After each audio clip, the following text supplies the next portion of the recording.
extremely fascinating read. There has been, of course, a different discussion between parties coming in and, of course, then leaving this particular committee's deliberations. So, first of all, let's just walk us through it. I mean, you've got, obviously, a number of parties. You've got RIL, you've got its partners, NICO and BP. And, of course, then you had the DGH and the government on the other side with ONGC. So, you have, of course, had seen over the course of your deliberations, RIL first joining the arbitration and then leaving. Could you just walk us through the sequence? Let me first clarify, it was not an arbitration. It was just a committee appointed by the Government of India. Absolutely. To give advice to the government right. on this particular dispute between ONGC and RIL. Correct. See, it all started with a letter written by ONGC to the DGH, obviously, saying that there is a possible connectivity between the channels, right. between the two blocks. Correct. And the connectivity has to be examined, and the migration of gas was also suspected. So they requested for a appointment of a third-party expert. Correct.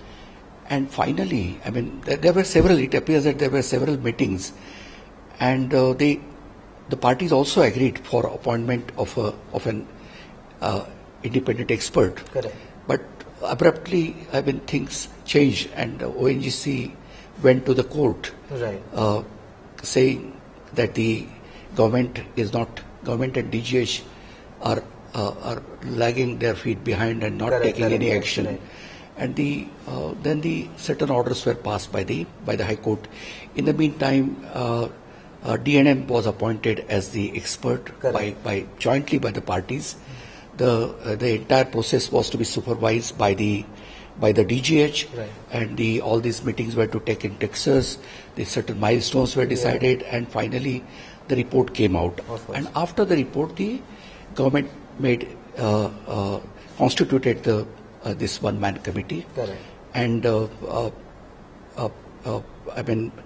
referred certain issues. Correct. We call them as references, TOR. Correct. So this is how the proceedings started. Correct.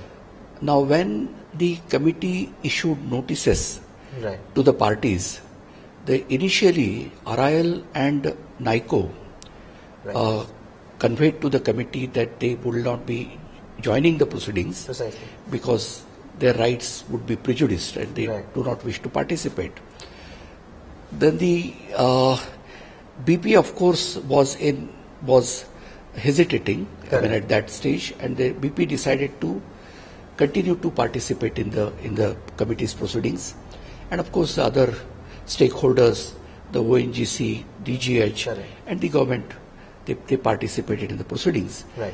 Sometime thereafter, the RIL and NICO, they returned back to the proceedings, and they said that they would be joining the proceedings, but subject to certain limitations, right. or certain conditions, like the report would not be binding on them. Right. Naturally, the report, it is only a recommendation; it cannot bind any party. Right. And then it so happened that the claim was that of ONGC. Correct.